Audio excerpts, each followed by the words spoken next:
Hello you all, welcome to my channel. चलिए अब फिर मैं दूसरा क्वेश्चन के साथ ट्रिग्नोमेट्री के ही दो डिफरेंट क्वेश्चंस जो कि डिफ़िकल्ट प्रॉब्लम है उसके साथ मैं अपने वीडियो को लेकर फिर से आया हूँ आप लोग के समक्ष।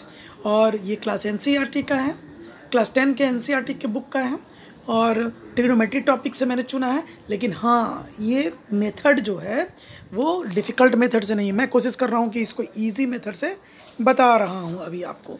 क्या सेटिस्फाइड हुए वीडियो देखने के बाद? यस, बिल्कुल बिल्कुल सेटिस्फाइड होंगे।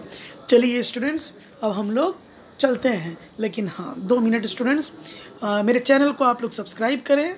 जब भी आप लोग देखते हैं तो आप उसको लाइक करें और अपने दोस्तों के बीच में शेयर ज़रूर करें यदि आपको कोई क्वेश्चन अच्छा लगता है तो। इससे आप लोग मुझे मोटिवेट करते हैं और जब मुझे मोटिवेट करते हैं तो मैं आपके समक्ष डिफरेंट काइंड्स ऑफ वीडियोज़ में लेके आता हूँ जो आप लोगों के लिए बहुत ही हेल्पफुल है। इस तरह का क्वेश्चन आपने देखा होगा स्टूडेंट्स एनसीईआरटी में। ये एक्सरसाइज 8 पॉइंट आपका 1 में है, क्वेश्चन नंबर 6 है। तो स्टूडेंट्स इस क्वेश्चन को आप लोग देख लेंगे और उसके बाद मेरे वीडियो को देखिए तो ज़्यादा बेनिफिट मिलेगा। अब है क्वेश्चन है कि if cos A is equal to cos B then prove that A equals to B। ये हमें प्रूव करना है ये एंगल A और B इक्वल होगा जहाँ A and B both are acute angles. तो स्टूडेंट्स देखिए, इसके कई मेथड हैं लेकिन उनमें से मैं जो डिस्कस करने जा रहा हूँ आई थिंक ये लिटिल बिट थोड़ा सा डिफरेंट जरूर होगा। देखिए स्टूडेंट्स, इसका ये अर्थ कभी ना समझे कि यदि A इक्वल्स टू B है तो एक ही राइट एंगल ट्रायंगल के बारे में आप कतई ना समझें। ट्रायंगल ABC के बारे में कोई चर्चा यहाँ पे नहीं हो रही है। यदि ट्रायंगल ABC रहता तो cos A आप लिख सकते थे AC by AAB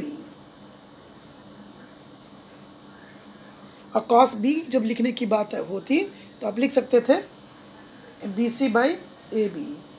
AB cancel हो जाता, AC इक्वल्स टू BC होता, मतलब ये ट्रायंगल आइसोसेलेस हो गया और आइसोसेलेस ट्रायंगल हो जाएगा तो इसका बेस एंगल्स 45 डिग्री होगा।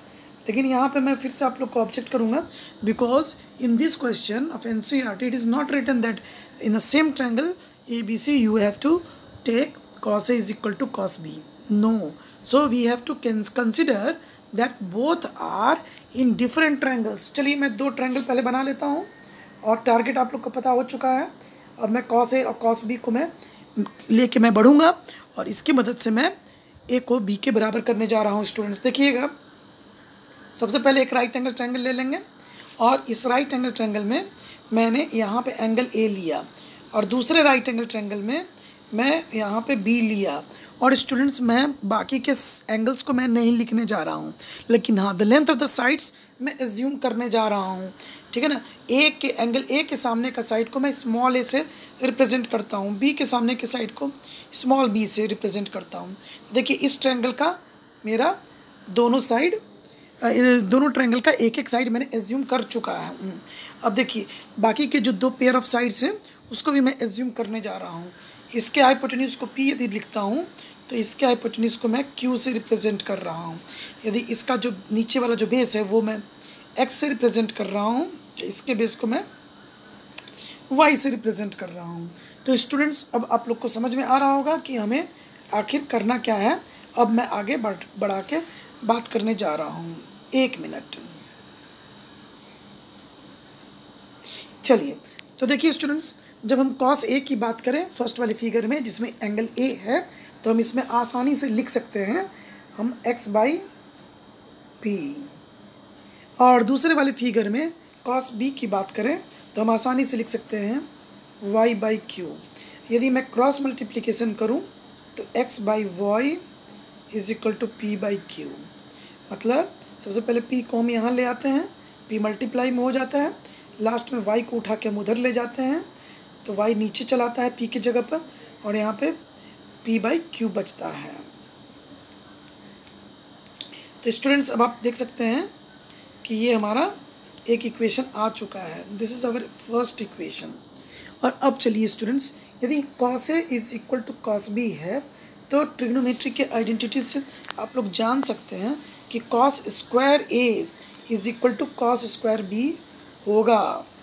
और फिर सुनिएगा स्टूडेंट्स, यदि कॉस स्क्वायर ए की जगह पे हम चाहेंगे आइडेंटिटी की मदद से तो 1 माइनस साइन स्क्वायर ए लिखूँगा, और इस प्रकार is equal to 1 minus sine square B लिखूँगा।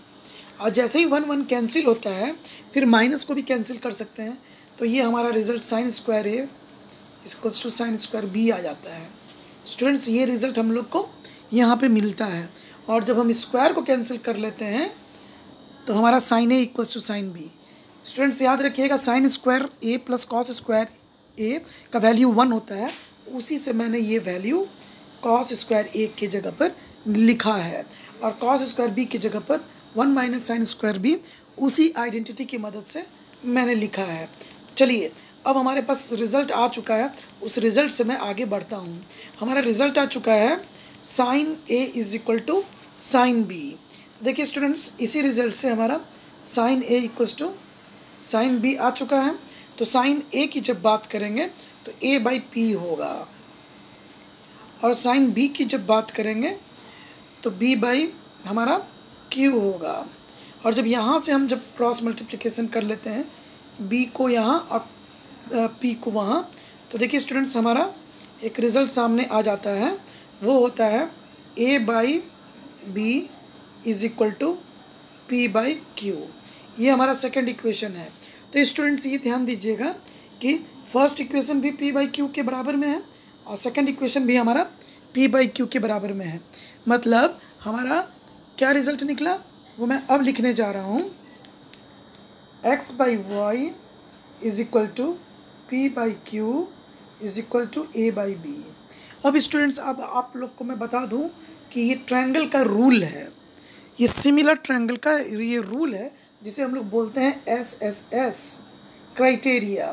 तो एस एस एस क्राइटेरिया से दोनों ट्रायंगल सिमिलर हो जाएगा। अब सिमिलर ट्रायंगल में या तो पढ़े होंगे या तो पढ़ेंगे स्टूडेंट्स कि कभी भी दो ट्रायंगल यदि आपस में साइड्स उनके प्रोपोर्शनल हों, यदि ये साइड का रेशियो इसके साथ, इस साइड का रेशियो इसके साथ, और इस साइड का रेशियो इसके साथ, यदि तीनों का रेशियो बराबर हो तो ट्रायंगल सिमिलर होता है। और सिमिलर ट्रायंगल का अर्थ होता है ये कोएंगुलर होंगे, यानी कि इसका ये रिजल्ट निकलेगा कि इसके तीनों एंगल्स बराबर होंगे। तो तीनों एंगल्स जब बराबर होंगे तो ये एंगल इसके बराबर होगा, ये एंगल इसके बराबर होगा, और थर्ड एंगल इसके बराबर होगा। तो स्टूडेंट्स ये अब आप देख लें कि दोनों ट्रायंगल आपस में सिमिलर हुआ। तो मेरा एक बार फिर से मैं उस तरह का फिगर बना लेता हूँ। तो देखिए स्टूडेंट्स, आपके सामने ये फिगर था और ये फिगर था, और दोनों ट्रायंगल जब सिमिलर हैं तो निश्चित रूप से हमारा ये एंगल और ये एंगल इक्वल होगा। तो डायरेक्टली आप सिमिलर करने के बाद लिख सकते हैं कि both triangles are similar, both triangle 1 is similar to triangle 2, therefore angle A is equal to angle B. तो ये इस तरह से आप प्रूफ कर सकते हैं। ये द मोस्ट ईजीएस्ट मेथड है स्टूडेंट्स, मैं उससे इस प्रॉब्लम को सॉल्व किया हूँ। और ऐसे सिमिलरिटी के कुछ और प्रॉब्लम एनसीईआरटी के सॉल्व एग्जाम्पल्स में भी दिए हैं, लेकिन थोड़ा वो समझने में कुछ स्टूडेंट्स को थोड़ा सा पेचीदा लगता है, इसलिए मैंने ये मेथड से बताया है, और उम्मीद करते हैं कि ये आप लोग को समझ में आया होगा।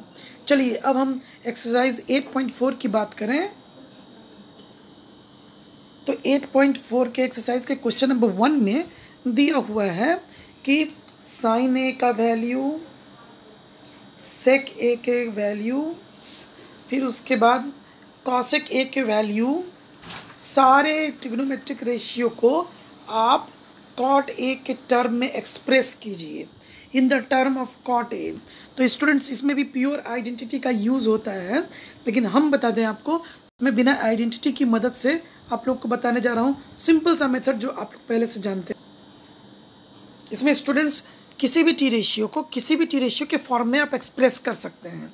चलिए इसके लिए पहले मैं ये क्वेश्चन को बता दूं, sine cos tan sec cosec सारे वैल्यूज़ को आप कॉट के रूप में आपको एक्सप्रेस करना है। मतलब यदि हम साइन ए का फॉर्मूला लिखते हैं तो केवल कॉट दिखना चाहिए, कहीं भी कॉट कॉट कॉट कॉट केवल कॉट का होना चाहिए, कहीं इसमें ये 10 नहीं होना चाहिए, सेक नहीं होना चाहिए, कुछ और नहीं अदर देन कॉट, कुछ भी नहीं होना चाहिए। तो चलिए अब हम लोग लेके चलते हैं। देखिए स्टूडेंट्स, इसके लिए आप लोग क्या करेंगे, बहुत इजीली आप लोग को एज्यूम कर लेना है, let cot A equals to x. और x जैसे ही मानते हैं तो इसके नीचे में 1 है स्टूडेंट्स, और कॉट ए का वैल्यू हम लोग जानते हैं कि b/p होता है। तो आप लोगों को इस तरह से लिख लेना है। यहाँ पे हम रेशियो नंबर तो नहीं लेके चलेंगे, b=x(k) में है और p=1k मैं नहीं लिख रहा हूँ, मैं डायरेक्ट लेके चल रहा हूँ लेटर समझाने के लिए आप लोग को। आप चाहेंगे तो रेशियो नंबर k लगा सकते हैं क्योंकि ये रेशियो होता है ओवरऑल स्टूडेंट्स। तो आप b को हम लोग x मान लेते हैं, p को हम लोग 1 मान लेते हैं, और जब हमारा h की बारी आती है तो पाइथागोरस थ्योरम से हम लोग p² + b² लिखते हैं। अब देखिए स्टूडेंट्स, जब हम पाइथागोरस थ्योरम से h का वैल्यू निकाल रहे हैं तो h का वैल्यू हमारा निकल भी जाता है 1 + x²। देखिए अब हमारा h निकल चुका है। अब हम लोग को कुछ भी लिख सकते हैं, कोई भी ट्रिग्नोमेट्रिक रेशियो लिख सकते हैं। जैसे स्टूडेंट्स देखिए साइन a की बात करें तो साइन a = p/h होता है। अब देखिए साइन a के जगह पे p के जगह पर मैं 1 लिख दूंगा। मैं यहाँ से मैंने 1 को चुना और h के जगह पे मैं यहाँ से चुन रहा हूँ, तो 1/√1 + x²। मतलब अब x को फाइनली हम लोग को रिप्लेस कर देना है कॉट ए से। तो देखिए स्टूडेंट्स, साइन a का वैल्यू हमारा आ चुका 1/√1 + cot² है। चलिए अब हम cos a की बात करें, कॉट के टर्म में लिखना है तो cos a का वैल्यू होता है स्टूडेंट्स, आप देख सकते हैं b/h। b हमारा ऑलरेडी था x और h हमारा आ गया था 1 + x²। मतलब स्टूडेंट्स हमारा cos a का भी वैल्यू निकल गया। cot a x का वैल्यू मैं सब्स्टिट्यूट कर रहा हूँ दोनों जगह। तो देखिए students, cot a/√1 + cot²a root के अंदर रहेगा। तो देखिए ये स्टूडेंट्स, ये cos a का वैल्यू निकल गया इन the term of cot a। चलिए यदि हम tan a की बात करें तो tan a = होता है p/b। तो हमारा p था 1 और b था x, मतलब 1/cot a। फिर उसके बाद हमारा जब वैल्यू sec a का वैल्यू है स्टूडेंट्स, ये हमारा था h/b। तो b की बात करें, h की बात करें तो √1 + x², और जब हम b की बात करें तो x था। मतलब sec का वैल्यू हमारा 1 + cot²a बाई रूट के बाहर बाई cot a। तो इस तरह से देख सकते हैं स्टूडेंट्स, मैंने tan है, sec है। अब cosec की बात करें, cosec भी शायद मैं पीछे बता चुका हूँ। तो स्टूडेंट्स देखिए, अब आप कोई भी टी रेशियोज़ को किसी भी रूप में एक्सप्रेस कर सकते हैं। चलिए फॉर एग्जांपल मैं इस बार सभी टी रेशियोज़ को साइन के फॉर्म में मैं लिखना चाहता हूँ, साइन के फॉर्म में। तो देखिए साइन को ही हमने, साइन थीटा को ही मैं x मान लेता हूँ। तो देखिए साइन थीटा हमारा p/h होता है, तो इस चीज़ को हमको लिख लेना है। और ये x/1 हो गया, यानी कि p का वैल्यू x और h का वैल्यू 1 हुआ। तो स्टूडेंट्स इन दोनों की मदद से हम b निकाल लेंगे बाई पाइथागोरस थ्योरम।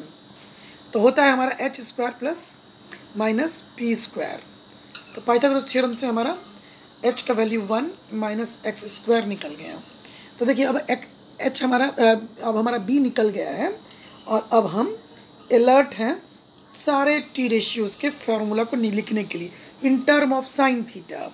तो अब देखिए स्टूडेंट्स, मैं पहले cos थीटा की बात करता हूँ। तो cos थीटा के लिए मैं लिख सकता हूँ, इसका फॉर्मूला होता है b/h।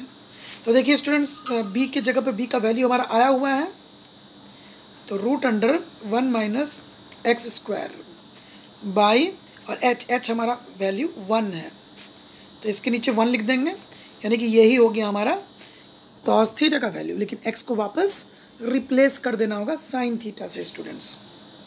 तो देखिए √1 - sin² थीटा, तो ये वैल्यू है हमारा cos थीटा का। फिर हम चलते हैं tan थीटा का वैल्यू लिखने के लिए स्टूडेंट्स। जब tan थीटा की बात करें तो इसका फॉर्मूला होता है p/b। अब देखिए स्टूडेंट्स, यदि p की बात करें हम लोग, तो p हमारा x है, अब b हमारा √1 - एक्स स्क्वायर है जो पाइथागोरस थ्योरम से निकला था। अब दोनों को हम लोग साइन से रिप्लेस कर देंगे, तो sine theta by root under 1 minus sine square theta आ गया। तो ये हमारा स्टूडेंट्स टेन थीटा का वैल्यू है जो हम लोग साइन के टर्म में लिख चुके हैं।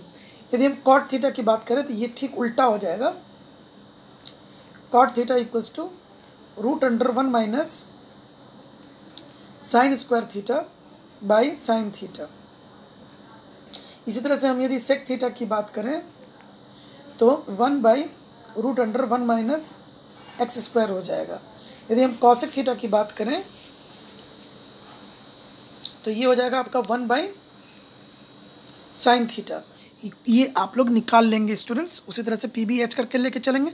फाइनली पी और बी और जो भी एच है वो तीनों के तीनों एक्स में शामिल है और उस एक्स का वैल्यू हम साइन थीटा से रिप्लेस कर लेना है हमको। तो स्टूडेंट्स आज के लिए बस इतना ही। और प्लीज़ स्टूडेंट्स फिर से एक बार रिमाइंड करना चाहूँगा आप लोगों को, मेरे वीडियो को आप लोग लाइक करें, शेयर करें ज़्यादा से ज़्यादा, और यदि अच्छा लगे तो अच्छे इन्फॉर्मेशन और इसी तरह की अच्छी जानकारियाँ और अच्छे क्वेश्चंस प्राप्त करने के लिए, उसके सॉल्यूशंस को प्राप्त करने के लिए ज़्यादा से ज़्यादा इसको शेयर करें। Thank you very much.